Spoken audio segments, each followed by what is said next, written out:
Mude a si mesmo e conquiste seus sonhos. Mude a si mesmo e conquiste os seus sonhos. Mude a si mesmo e conquiste os seus sonhos. Bispa, esse é o tema mais difícil que existe. É mesmo. O tema não é difícil. Difícil é a mudança. O tema é simples. A mudança nem sempre é fácil. Mas eu estou aqui para lhe ajudar. Eu estou aqui colocada por Deus para lhe ajudar a mudar o que precisa ser mudado. Pelo poder do Espírito Santo e conhecimento da palavra, vai acontecer essa mudança na sua vida. E você vai conquistar os seus sonhos em nome de Jesus. Amém. Então, isto. Glorifique aí que você está recebendo. E não se esqueça, eu recebo esta palavra. Muito bem. Diz o profeta Isaías no capítulo 42 da nossa Bíblia, versículo 9. Eis que as primeiras predições já se cumpriram. E novas coisas eu vos anuncio. E antes que sucedam, pastor, antes que sucedam, eu vou-las farei ouvir. Diga com fé, nesta noite, Deus me trouxe à sua casa para me fazer ouvir o que vai suceder da parte dele. Muito bem. Pai amado e bendito, grandes coisas vão suceder, Senhor, porque o que o Senhor está falando e como está nos preparando, nós já podemos perceber que as coisas que vão suceder serão grandes, serão extraordinárias, além da medida, infinitamente maiores do que nós temos te pedido, pensado, imaginado. Vem algo grande, Pai. E por isso o Senhor nos prepara com esta profundidade, Jesus, para nós, ó Deus, usufruirmos desse grande de Deus. Fala-nos nesta noite, ensina-nos, Jesus, a realizar mudanças, nossas próprias mudanças, mudanças em nós mesmos, porque estamos todos, Pai, querendo viver o teu sonho, viver o sonho de Deus. E isto que nós estamos fazendo aqui, caminhando para a realização desses maiores propósitos para as nossas vidas. Assim nós oramos com fé, em o nome do Senhor Jesus Cristo. E a amada igreja que recebe o que Deus vai falar, diga amém. Amém, eu recebo tudo que Deus for falar, em nome de Jesus. Glória a Deus, muito obrigada, Bispa Silmara. Onde estão os meus irmãos amados em Cristo? Meus filhos na fé, abençoados com toda sorte de bênçãos. Os irmãos creem que eu estou aqui para ajudar? Os irmãos creem que eu quero ser o bem da sua família, do reino? Os irmãos creem que eu quero cada um deste ministério proclamando manifestações do Todo-Poderoso? Então fique atento, porque Deus quer trabalhar na sua vida, através da minha vida. Todos nós queremos atingir metas. Todos nós queremos alcançar objetivos. Todos nós queremos conquistar coisas que almejamos conquistar. Todos nós queremos realizar os sonhos que Deus nos tem dado a viver pela fé. E todos nós queremos viver, de fato, de forma plena e feliz, a fim de proclamarmos as manifestações do Todo-Poderoso. E Deus sabe disso que nós queremos. Deus sabe quais são todos os nossos desejos. Diz que a palavra nem chegou ainda à nossa boca, o Senhor conhece toda. Por isso, no domingo próximo passado, o Senhor nos mostrou a importância da iniciativa para que a nossa vida saia do papel, para que a nossa vida saia do apenas projeto de vida. E algo importante começou a acontecer na vida desta igreja. Muitas pessoas tomaram a iniciativa e vieram aqui à frente ligar conosco a reescrita da sua história, a manifestação das promessas de Deus. Muito bem. E agora? Diante dessa proposta do Espírito Santo de tomarmos iniciativas, é em cima disso que eu venho trazer a mensagem e o ensino de hoje. Em cima dessa proposta de iniciativa, você precisa estar certo que os acontecimentos da sua vida não são meras coincidências. Os acontecimentos da sua vida não são fatalidades do destino. Tinha que acontecer. Não. E que também os acontecimentos da sua vida não fazem de você vítima. Você não é vítima de ninguém e nem vítima de circunstâncias. Agora pense um pouquinho. Quantas vezes você viu alguém em uma situação negativa, uma situação debilitada de vida, e você perguntou a essa pessoa: como é que estão as coisas, meu amigo? Como é que estão as coisas, meu irmão? E essa pessoa respondeu assim: as coisas estão como Deus quer. Quem já ouviu essa resposta? Ou quem sabe alguém já deu essa resposta, né? Mas se você pensar com clareza, você perceberá que sutilmente a pessoa que responde que a vida está como Deus quer, ela está tirando de si a responsabilidade pelos seus resultados, negativos, logicamente, e ela está culpando e responsabilizando Deus. Então, quando você olha uma vida que não está no padrão que deve estar, padrão da graça, da abundância, da vida abundante, e você pergunta: como é que está a sua vida? A pessoa diz: está como Deus quer, e a vida está ruim. Esta pessoa está se isentando da sua parcela de culpa, vamos dizer assim, e está culpando a Deus, está responsabilizando Deus. Amados, será que Deus anda trabalhando contra nós? Será que Deus anda trabalhando contra os seus filhos? Certamente não. Agora, diz Gálatas 6:7, olha lá: não vos enganeis, de Deus não se zomba. Aquilo que o homem semear, isso também ceifará. O que acontece é que muitos filhos de Deus não percebem que os seus comportamentos, pensamentos, sentimentos estão criando a vida deles. E estas pessoas normalmente buscam explicações externas para justificar suas frustrações, suas derrotas e até a mesmice de vida. Por isso que o Senhor está nos ensinando a tirar a vida do papel. E Ele está nos ensinando a tirar a vida de um projeto, fazendo-nos assumir a responsabilidade pelas nossas escolhas. Fazendo-nos assumir a responsabilidade pelas nossas decisões. Uma vez que as nossas escolhas e decisões trarão consequências para a nossa vida. Em outras palavras, responsabilize-se pelas suas escolhas. Responsabilize-se pelas suas decisões. Porque elas determinarão os seus caminhos, e os seus caminhos determinarão os seus alvos. Esses caminhos determinarão onde você vai chegar. Então, responsabilize-se pelos seus pensamentos. Responsabilize-se pelos seus sentimentos. Porque bons sentimentos e bons pensamentos geram boas atitudes. E boas atitudes, consequentemente, geram boas ações e realizações. Amém? Então, diga: eu sou responsável pelos meus pensamentos, pelos meus sentimentos, pelas minhas ações. Então, quando uma pessoa não está bem, a vida não está bem, e ela diz: a minha vida está como Deus quer, ela está jogando a responsabilidade e talvez até uma certa culpa para Deus, pela vida não estar como deveria estar, ou o casamento não está como deve estar, os filhos, as finanças, enfim, todas as demais coisas.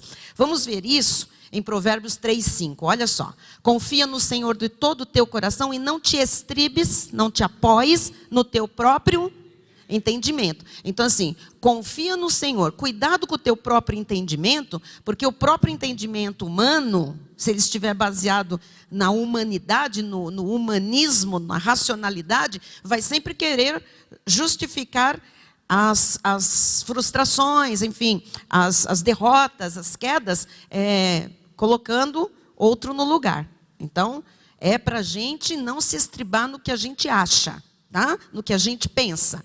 Os nossos achismos são sempre fora da palavra e estão errados, ok? Tiago 1:5 diz assim: se porém algum de vós necessita de sabedoria, peça a Deus, que a todos dá liberalmente, nada lhes impropera e ser-lhe-á concedida. Então, se nós temos errado, vamos pedir sabedoria para não errar mais. Agora, não ficar justificando que é a vontade de Deus. Quem vem da lei vem com esse ranço muito grande, né? Tudo é vontade de Deus. Foi da vontade de Deus. Uma vez, há muitos anos, né? Um jovem da nossa equipe, jovem da nossa antiga denominação, passou por um acidente e quebrou as 2 pernas. E ficou com aquele gesso contínuo até aqui em cima e não podia se mexer. E quando nós ligamos para ele, para falar, nós estamos juntos, não sei o quê, em vez dele justificar com qualquer outra coisa, ele disse, foi a vontade de Deus que eu tivesse férias. Porque eu não paro há muito tempo e Deus me deu um jeito de me parar. Eu queria dizer que isso é demônio, isso é uma fala de Satanás. Deus não precisa nos parar quebrando as 2 pernas para que a gente descanse. Esse Deus não é o Deus da Bíblia Sagrada. Amém?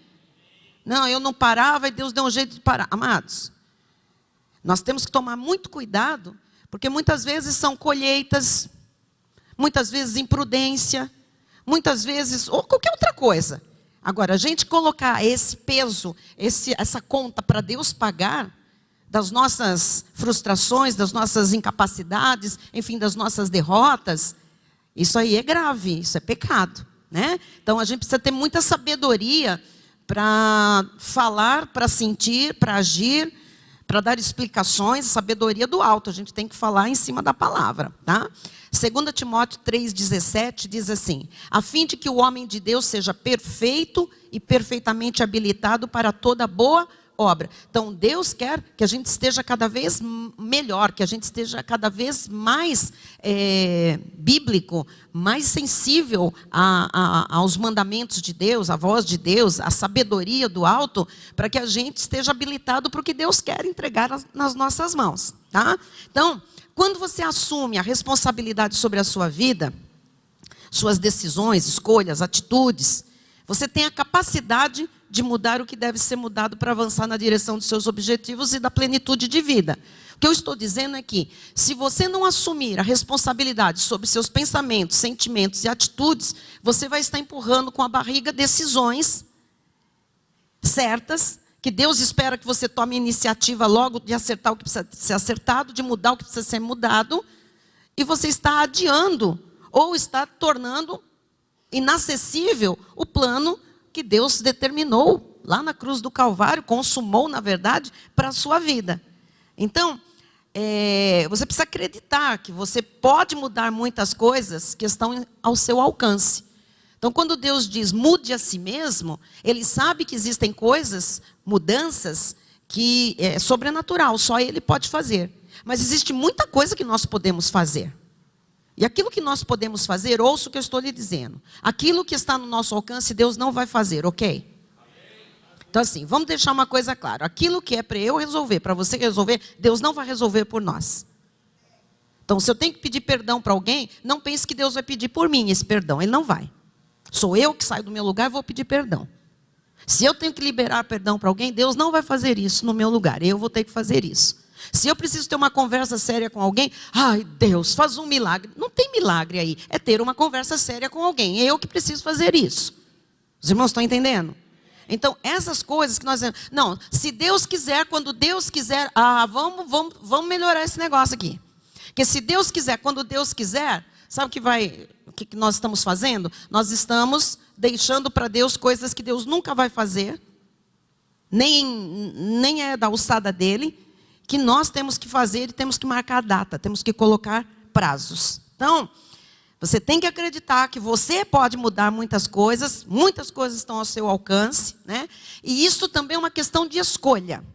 Portanto, não seja precipitado e vá dizendo, não dá. Nós aprendemos recentemente, eu e meu marido, essa experiência, passamos por ela, numa outra situação. Os nossos filhos já tinham planejado desde o início do ano passado uma viagem em família para eles.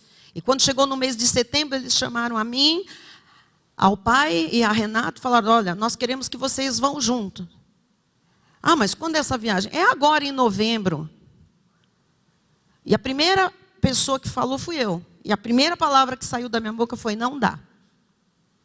E o bispo Fernando falou, não diga não dá. Não diga não dá. Por quê? Porque racionalmente eu pensei, como? Uma família inteira, a obra, os compromissos, a agenda está em cima, a igreja, as finanças, muitas coisas. Então, não dá. E ele disse, não diga não dá.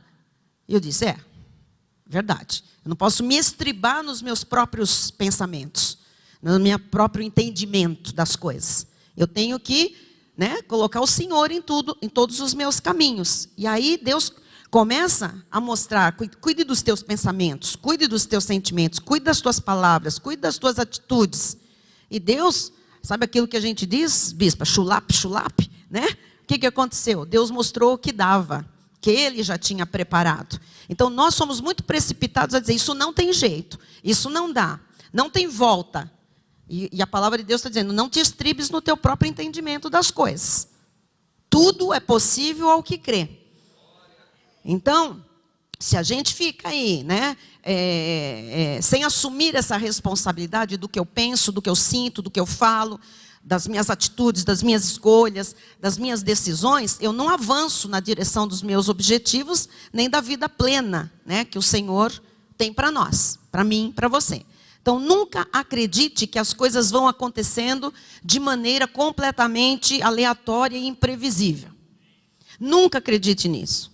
Aconteceu porque tinha que acontecer. Não é verdade. Nós temos que ter maturidade espiritual para isso, tá? Não acredite, por favor, que nós somos vítimas ou prisioneiros dos nossos destinos e que nós vamos apenas reagindo aos acontecimentos. Não existe isso na Bíblia Sagrada. Nós temos escolhas para tudo. Aquele tal do livre-arbítrio que tanto falam é para tudo. Só não temos livre-arbítrio para a salvação. Porque Deus não colocaria a vida eterna em nossas mãos. Ele nos escolheu de antemão para sermos salvos. Ele nos predestinou em amor para Ele. Amém? Ele nos chamou em tempo oportuno, nos justificou e nos glorificou. Ponto. A obra é dele, completa. Desde antes, durante e o depois. Ele garantiu a nossa salvação e a nossa vida eterna. Todas as outras coisas que fazem parte da nossa peregrinação nesta terra são escolhas nossas. São decisões nossas. Nós não somos prisioneiros de um destino. Diga amém. Muito bem. Então, vou lhe mostrar aqui em Levítico 5,17. Olha só. E se alguma pessoa pecar e fizer contra algum de todos os mandamentos do Senhor, aquilo que não se deve fazer, ainda que não o soubesse, contudo será culpado e levará a sua iniquidade. O que Moisés, usado por Deus aqui, está falando dentro da lei ainda? Que não importa se a pessoa sabe ou não, ele está dizendo que tudo tem consequência, que o que se planta, se colhe. Então, se alguém sabe que não deve fazer uma coisa ou que deve fazer uma coisa e não faz e está em pecado, essa pessoa levará a sua iniquidade. O que é isso? Ela será culpada. Culpada aqui no sentido de condenada. Nós estamos na graça, não há condenação para os que estão em Cristo Jesus. Mas assim, os nossos atos, eles têm sempre consequência. Sempre consequência. Não adianta achar que foi acaso.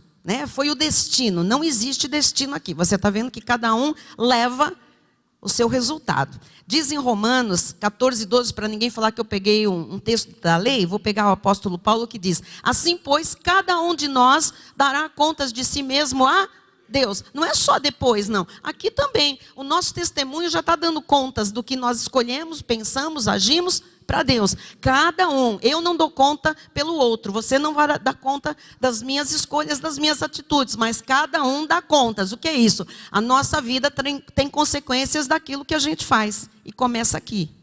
Tá? E Romanos 2, 5 e 6 também diz. Mas, segundo a tua dureza e coração impenitente, veja, sentimentos fora do padrão de Deus, pensamentos errados, acumulas contra ti mesmo ira para o dia da ira e da revelação do justo juízo de Deus. Então tem pessoas que elas vão acumulando erros pela forma de pensar, de sentir, de falar, de agir, e que depois tem um julgamento.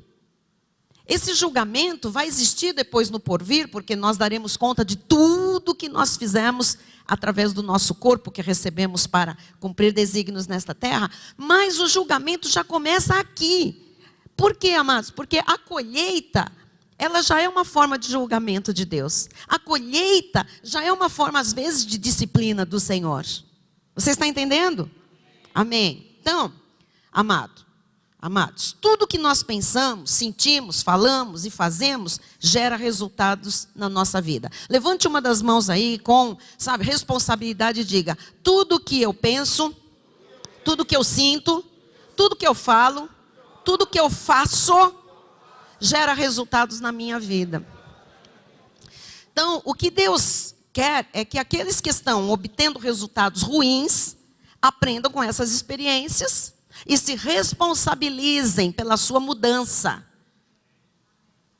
Deus muda. Não, vamos nos responsabilizar por aquilo que está ao nosso alcance mudar.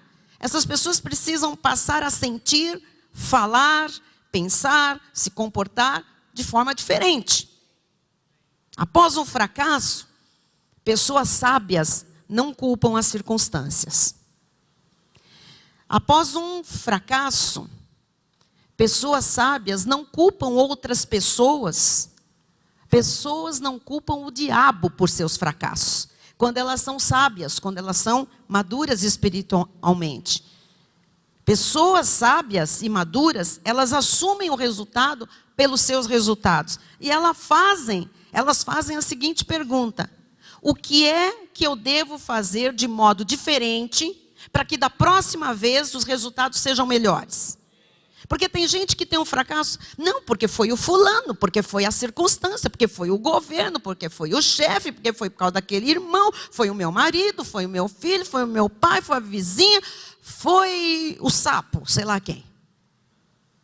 Porque estava chovendo, porque estava sol, porque eu sei lá, né? Então assim, pessoas maduras espiritualmente e sábias, que não se estribam no seu próprio entendimento, elas procuram fazer algo diferente, para que os resultados sejam melhores. Então, as estatísticas mostram que pouquíssimas pessoas, agora eu vou falar de empregados, pouquíssimos são os empregados que, ao serem mandados embora, serem dispensados de um trabalho, reconhecem seus erros e demonstram maturidade e possibilidade de aprendizado. Então, eu vou dar aqui, as estatísticas mostram quais são as justificativas mais comuns na vida daqueles que são empregados e são despedidos. Olha só. Houve um corte na empresa e eu tive o azar de fazer parte dele. Segunda desculpa mais: o meu superior se sentiu ameaçado pelo meu desempenho e me perseguiu. Olha, eu já ouvi essas duas, e de crentes. Terceira, a crise está grande e houve redução no quadro. E como eu só tinha 6 meses, eu é que fui cortado. Eles me prometeram uma coisa e quando eu cheguei lá era tudo diferente. Aí eu fiquei desmotivado e não dei o meu melhor. E a última, eu fui demitido, mas eu já queria mesmo pedir demissão. O fato, amados, é que enquanto as pessoas não admitirem e reconhecerem que foram demitidas por suas falhas, em algum momento elas estarão repetindo os mesmos acontecimentos na vida delas. E com o tempo, elas estarão se perguntando, se é um karma. Se for crente, vai perguntar se é maldição hereditária, se é macumba, obra de feitiçaria, ou até se Deus não as ama mesmo.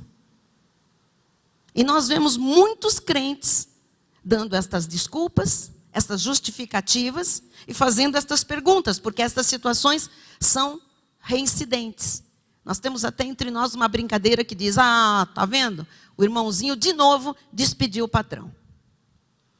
Porque tem pessoas que despedem o patrão, né? Elas dão um jeito de saírem com estas justificativas E elas se livram daquilo que elas não querem, que elas não gostam. Então, se você não acredita que você está criando o seu mundo a cada pensamento, a cada decisão que você toma, se você ainda acha que os seus sucessos e fracassos não dependem de você, isso demonstra que você está à deriva no mar das circunstâncias e que você está vivendo perigosamente à mercê dos outros e do mundo. Então, não depende de mim, se eu tiver sorte, se alguém mover alguma coisa, então você está à deriva, sinto muito. Você está dependendo dos outros, você está dependendo de circunstâncias, está dependendo do mundo. Só que nós não dependemos de ninguém, nem do mundo, nem de circunstâncias. Nossa dependência está no Senhor. Amém? Então, as perguntas de hoje são as seguintes. Quem está direcionando a sua vida? Quem está direcionando a sua vida? Pessoas, circunstâncias, familiares, você. Quem é o responsável pelos frutos que você tem colhido? Certamente alguém está no controle da sua vida. E se é Deus que está no controle da sua vida, lembre-se de que as suas escolhas e decisões devem estar dentro da visão de Deus. E Deus lhe deu liberdade para fazer suas escolhas, menos para a salvação, como eu já disse. Amém? Então, amada igreja, nós somos os únicos responsáveis pelas nossas decisões. E só nós podemos mudar ou direcionar as nossas vidas para os planos e alvos de Deus. Então, vou lhe mostrar uma outra estatística. Põe no telão, por favor, é muito importante. 2% da população, isso aqui é da população mundial, e sem diferenciação de rico, pobre, homem, mulher, toda a população, tá? 2% da população são os que, de fato, produzem mudanças. Apenas 2% da população mundial produz mudança, vai atrás. Muda pensamento, muda sentimento, muda palavreado, muda atitude, muda. Agora põe o próximo. 13% da população veem as mudanças acontecer e às vezes apoiam os outros. Então 13% vê mudanças nos outros. E às vezes ajuda, às vezes apoia os outros. E agora? 85% da população não percebem o que está acontecendo e simplesmente vão seguindo a grande boiada na direção que lhes é imposta. Onde você tem colocado a sua vida nessa estatística? Você está nos 2% que fazem, que produzem mudança? Cuidado com esse amém, tá? Porque tua vida tem que refletir isso. Nos 13% que observam mudança nos outros, na vida dos outros, gostam, até dão o seu like.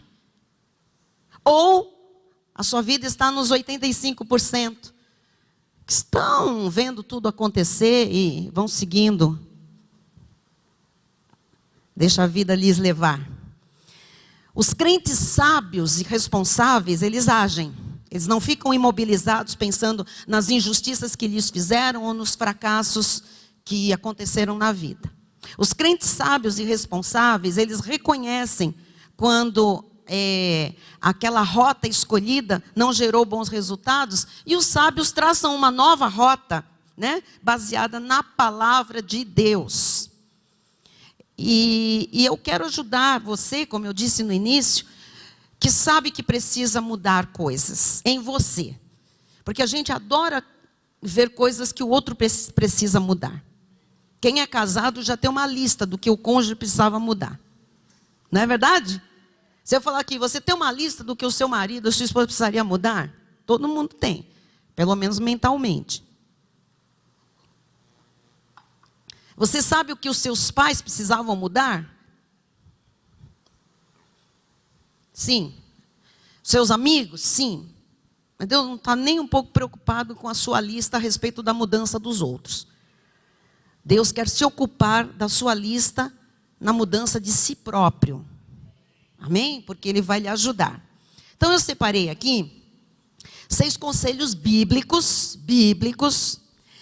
que eu quero deixar para que sejam praticados diariamente. Para quê? Se você praticar isso diariamente, você vai produzir mudanças na sua própria vida. Quem quer? Isso te interessa para alguém aqui? Consequentemente, você vai caminhar para que a vida abundante de Jesus, que Ele lhe consumou na cruz, saia do papel, se torne realidade. E lembre-se do que nós aprendemos aqui no dia 7 de janeiro, né? Que algo repetido durante 21 dias seguidos, porque não é um dia nesse ano, um dia no ano que vem, 21 dias seguidos, né, tende a se tornar um hábito. E isso depois, repetido 90 dias, tende a virar um estilo de vida. Então, os conselhos bíblicos que eu vou lhe dar, não é para entrar por aqui e sair por aqui. É para você que tomou a iniciativa de fazer algo que você nunca tinha feito, que você coloque isso como iniciativa para que a sua vida saia do papel. E é para começar ontem, se é que me entendem. Amém? Então, isso aqui já devia estar sendo prática de vida de crente, de cristão. Mas amém, é agora que Deus está falando, é daqui para frente. Então, vamos lá. Primeiro o que eu ia falar para você? Primeiro conselho bíblico, número 1, pode pôr. Não critique as pessoas. Não critique as pessoas. Que pessoas? Pessoas.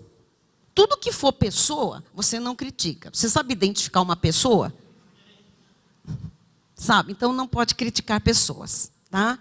Em outras palavras, esse critique, eu já vou lhe mostrar que não é a crítica tal da construtiva, da positiva, não existe.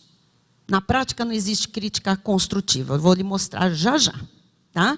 Então assim, não critique, não fale mal de ninguém. Olha o seu irmão aí do lado, diga, não fale mal de ninguém.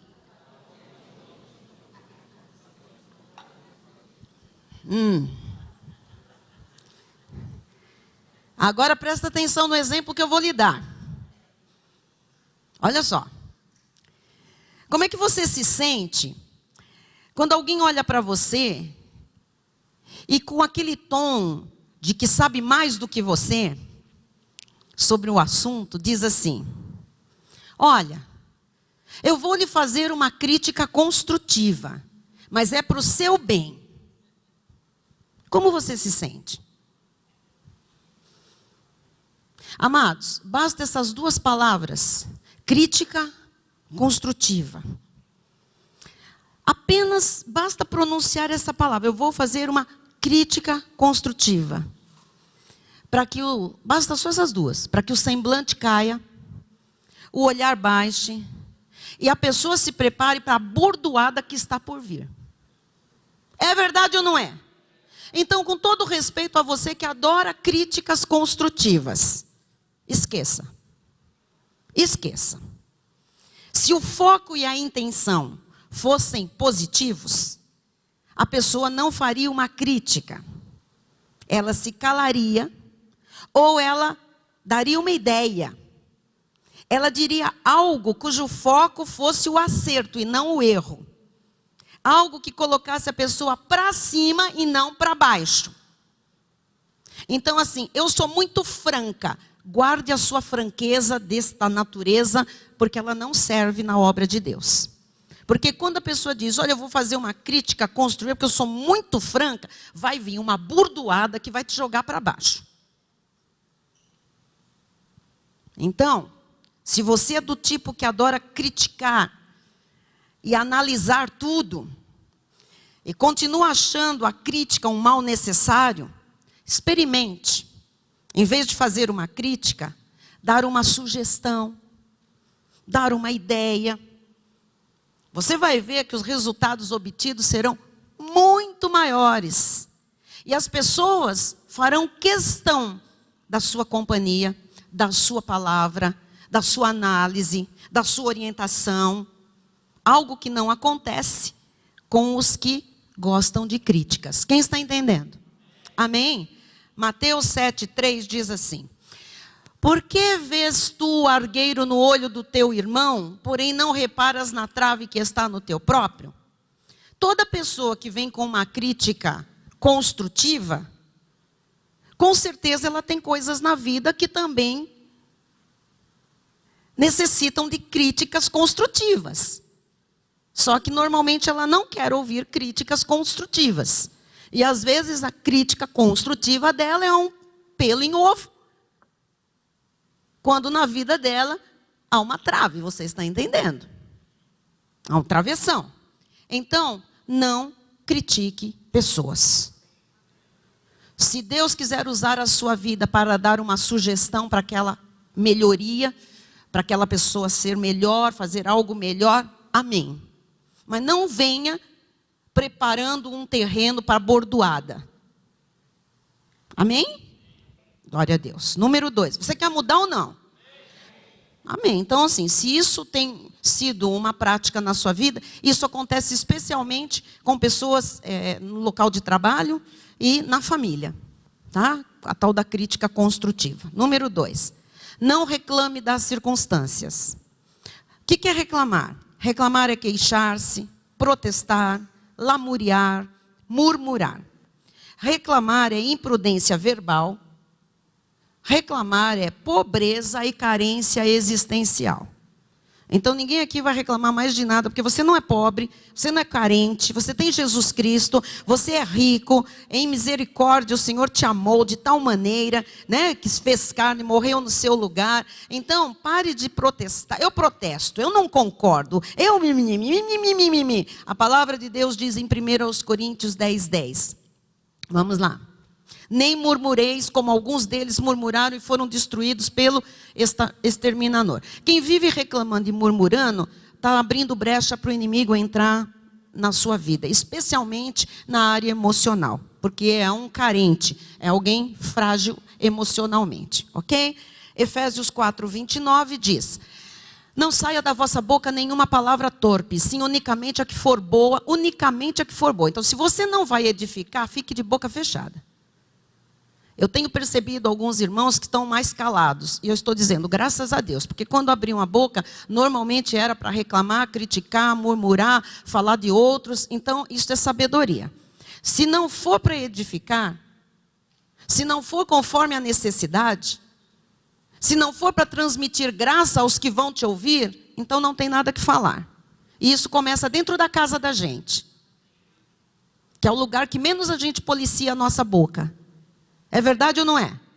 É, muito bem. Então, a característica mais forte e perigosa da reclamação é a fuga da responsabilidade e se eximir dos acontecimentos.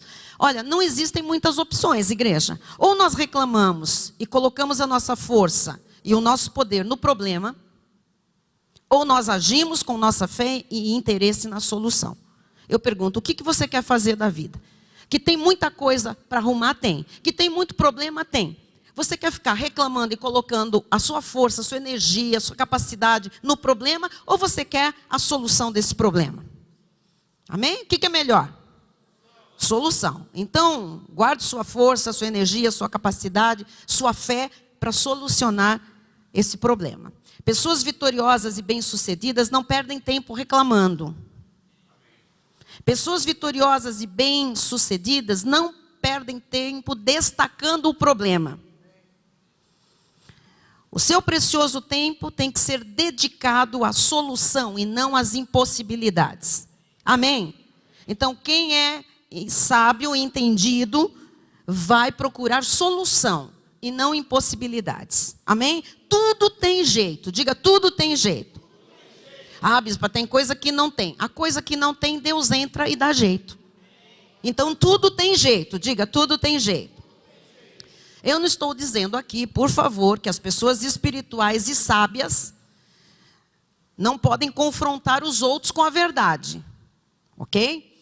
Então, não reclamar não significa calar diante de um erro ou um mau desempenho de uma pessoa sob a sua responsabilidade. Não reclamar não significa fingir que não viu. Deu para entender? Então, assim, quem é espiritual, maduro, lógico que tem a sabedoria da hora certa de confrontar na palavra qualquer situação ou qualquer pessoa. Tá? Só que muitas pessoas usam a reclamação como uma forma de chamar a atenção. Você conhece alguém que quer chamar a atenção e só fica reclamando, mostrando os problemas, né? Se fazendo de vítima e fica ali praticando o que se chama de autocomiseração. É tipo assim, tenham dó de mim, tenham pena de mim, tá? Então, nós precisamos olhar esses casos e entender que essa pessoa não quer mudar, não quer sair dessa situação. Então, fale bem. Você que é de Deus, que está crescendo na graça e no conhecimento, fale com prudência.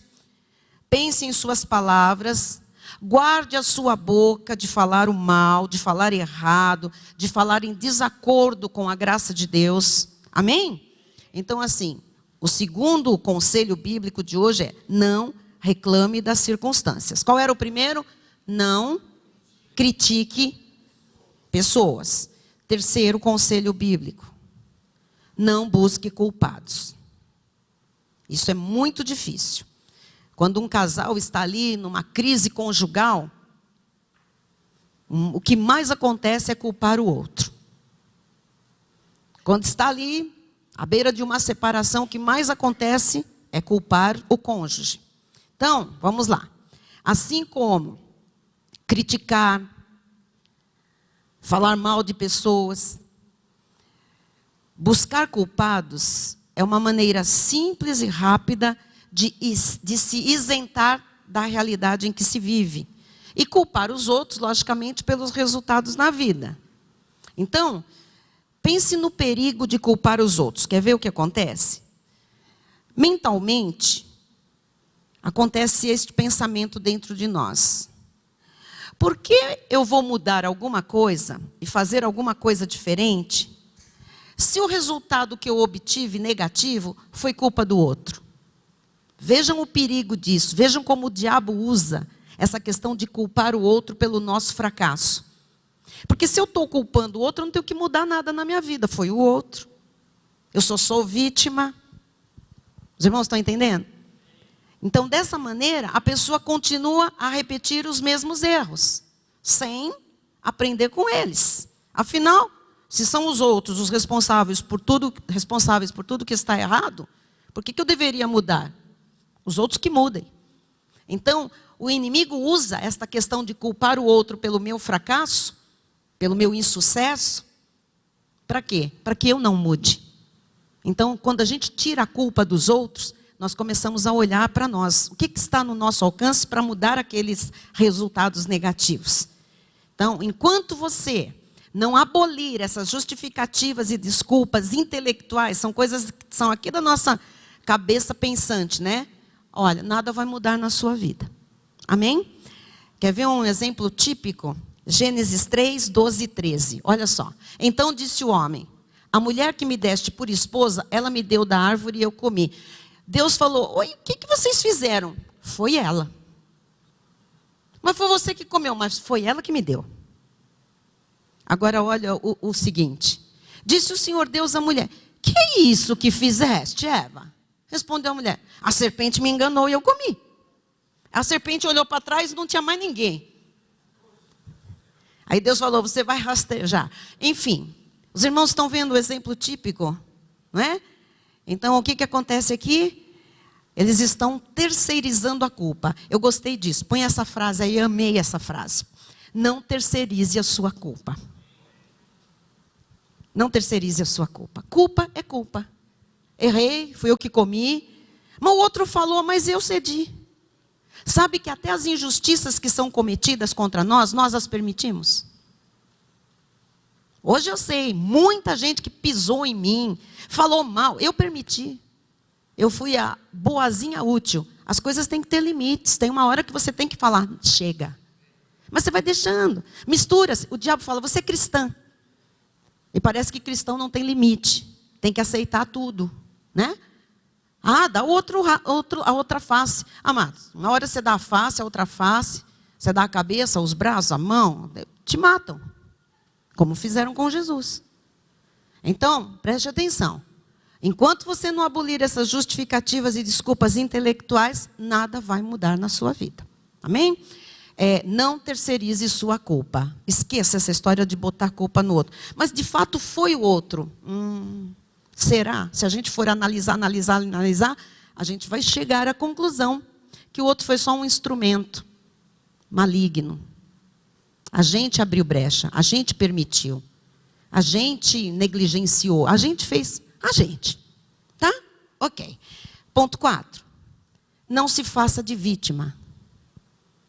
Tem que mudar, amado. Isso aqui é conselho bíblico para mudança imediata. A gente tem que, a palavra de Deus vem falando, olha, você tem que tomar uma atitude. Então, assim, não se faça de vítima. Muitos cristãos possuem um terrível hábito de se fazer de vítima. Seja criticando e reclamando, seja se colocando em uma situação de inferioridade, de sofrimento. Então, essa pessoa, volto a dizer, envolvida em comiseração, ela fica à deriva. Ela fica aguardando a próxima oportunidade de se apresentar como grande sofredora das circunstâncias. Quem é vítima hoje, pode ter certeza, é vítima amanhã, é vítima o mês que vem. São aqueles vitimizados que existem no meio do povo de Deus. E o que eu quero mostrar com isso? Quantas oportunidades são perdidas com esse comportamento? Quantos relacionamentos são prejudicados e mal vivenciados por causa dessa negatividade?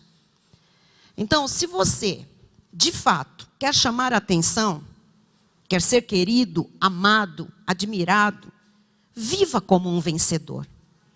Haja como um vencedor. Fale como um vencedor. Que da sua boca só saiam palavras de vida, palavras que edifiquem, palavras de construção, palavras que sejam em linha com o pacto da graça de Deus.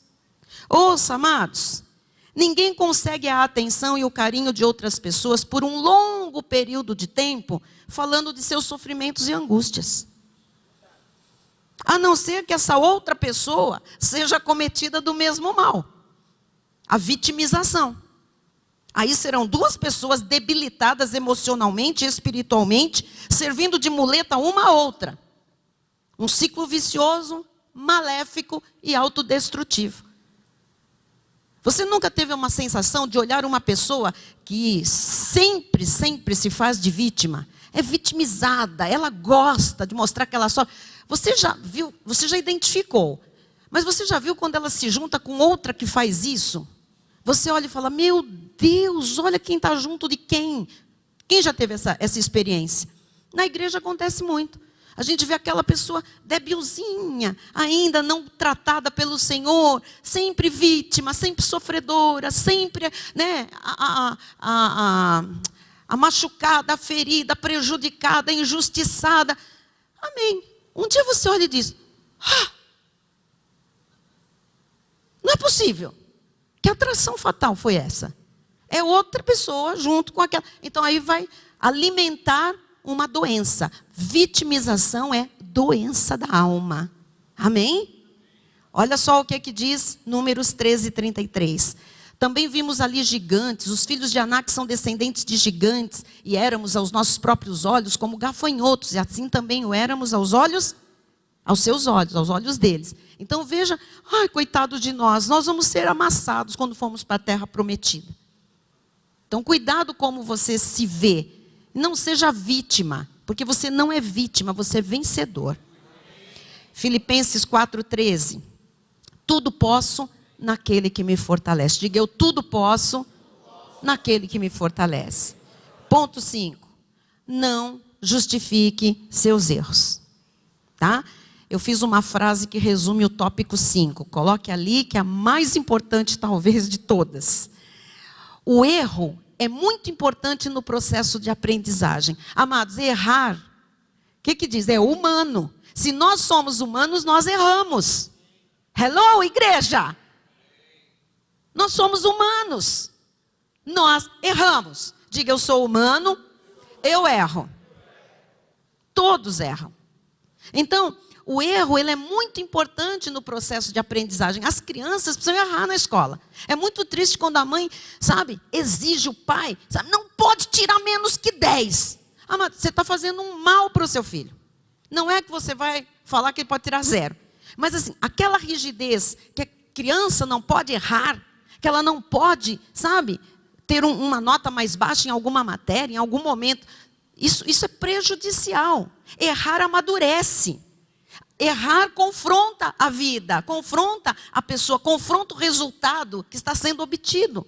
Então, o erro é muito importante no processo de aprendizagem. É parte integrante do desenvolvimento humano. Errar faz parte da caminhada de um ser humano nesta terra. Se não houver reconhecimento do erro, arrependimento, não haverá aprendizado. E não havendo aprendizado, não existe mudança. Então, hoje eu quero encerrar aqui para a gente orar. Eu quero dizer para você o seguinte: se nós erramos, esses erros têm que ser nossos professores, não nossos coveiros. Os nossos erros não podem nos enterrar. Nós estamos vivos e vamos viver aquilo que Deus tem para nós. Porém, nós temos que aprender com os erros que nós cometemos. Quem está entendendo? Então, sem esse processo, que eu resumi aí, né, no quadro, não há como evoluir e nem como conquistar nada sólido na vida. Para um filho de Deus se livrar desse hábito terrível de sempre fugir da responsabilidade de seus erros, é muito importante que ele compreenda que ao admitir seus erros e se arrepender de tê-los cometido, basta daí para frente fazer as coisas de modo diferente. Porque loucura é continuar fazendo a mesma coisa, já diz, né, o povão aí, e procurar resultados diferentes. Loucura. Então, isso aqui é até para a igreja. Tem gente que fala e acontece. Teve gente que prejudicou outro irmão. Teve gente que prejudicou a igreja, os líderes, sabe? Erraram feio. Isso é parte do desenvolvimento da pessoa. Agora, se não houver reconhecimento do erro e arrependimento, e esse arrependimento no crente é produzido pelo Espírito Santo de Deus, não haverá aprendizado. Por isso que nós estamos adotando, né, já há algum tempo. Sabe, você fez rebelião, aconteceu, saiu da igreja, foi para a rede social, jogou sujeira em pessoas, irmãos seus que ficaram aqui, falou contra o altar, falou contra o apóstolo, falou contra não sei o quê, errou feio. Agora quer voltar. Amado, você precisa admitir que errou. Precisa se arrepender do mal que causou. Senão não aprendeu nada, e sem aprendizado não vai existir mudança. Ou seja, vai voltar e vai fazer de novo o que fez. Aqui dentro, não. Quem se meteu, se envolveu com rebelião, que difamou irmãos da igreja, que falou, se quiser voltar aqui, se for obra do Espírito Santo, volta arrependido e admitindo seus erros e se submetendo ao ministério. Se não, vai vir só espiar, passear e vai fazer de novo. E pior que isso, não existindo mudança, não se realiza absolutamente nada de Deus na vida.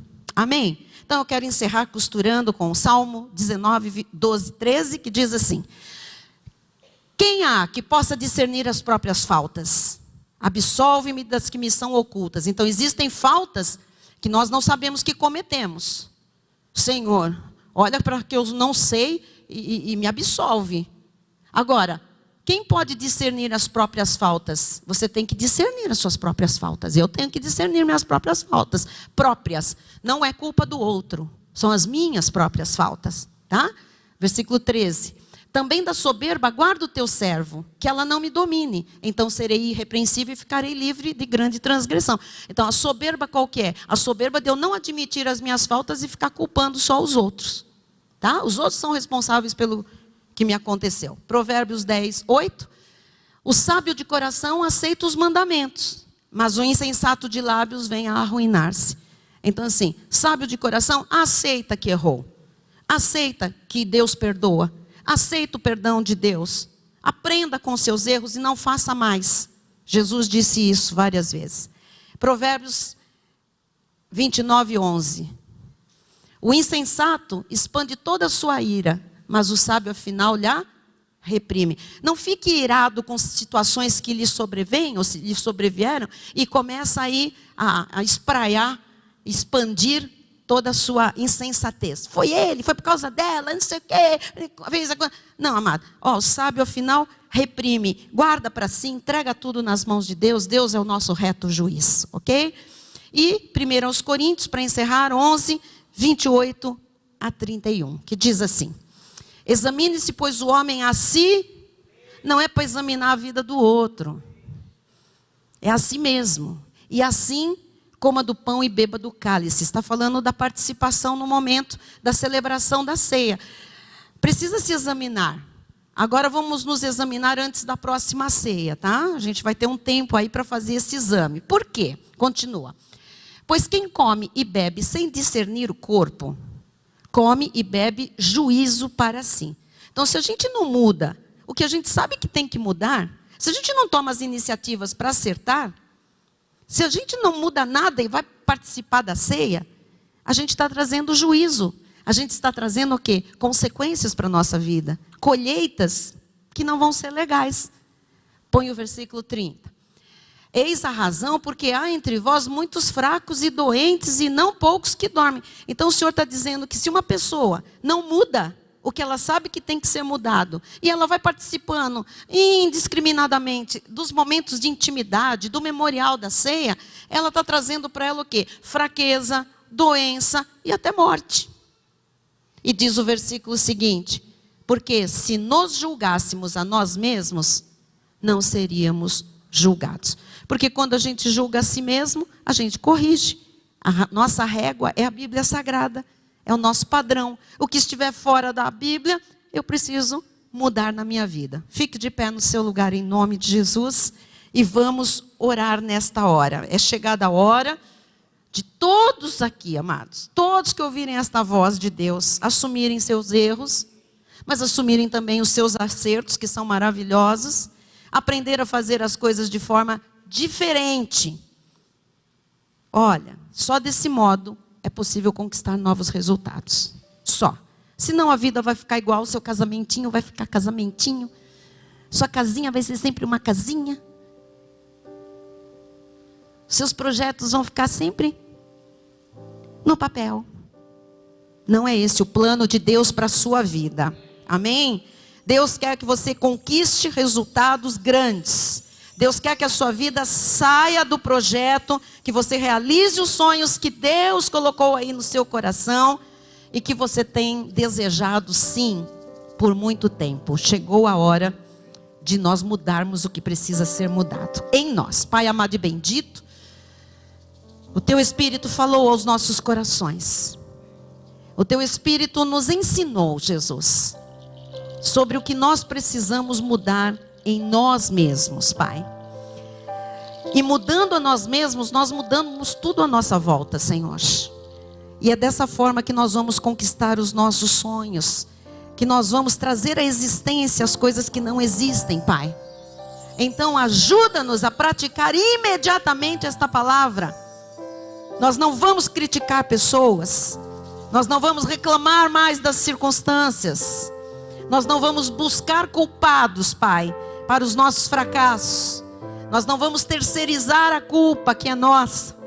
Nós não vamos nos fazer de vítimas. Nós não vamos justificar os nossos erros, Pai. Em nome de Jesus, nós vamos crescer. Nós vamos amadurecer. Nós vamos produzir mudanças no nosso pensar, sentir, falar e agir. Para que também, Jesus, os resultados sejam surpreendentes. Em nome de Jesus, ajuda aqueles, Pai, que têm enveredado por caminhos escuros e escusos, a voltarem à sanidade. Amém, Senhor. A voltarem assim à santidade. Sim, Senhor. Ajuda aqueles, Pai, que têm usado a sua boca aberto para outras coisas que não são edificação. Ó Deus. Uma palavra graciosa para os que ouvem. Pai, começa em nós, Jesus. Começa em nós as mudanças, sim, dentro de nós, Pai. Sim, Senhor. Porque senão tudo é areia.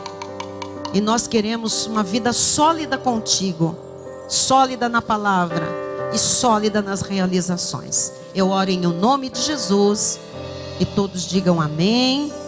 E podem estender sua mão na direção do altar. Amém. E a graça seja com todos aqueles que amam sinceramente o nosso Senhor e Salvador Jesus Cristo. E aqueles que recebem essa palavra em seu espírito, digam amém. Amém. Eu recebo Glória a Deus. essa palavra em nome de Jesus.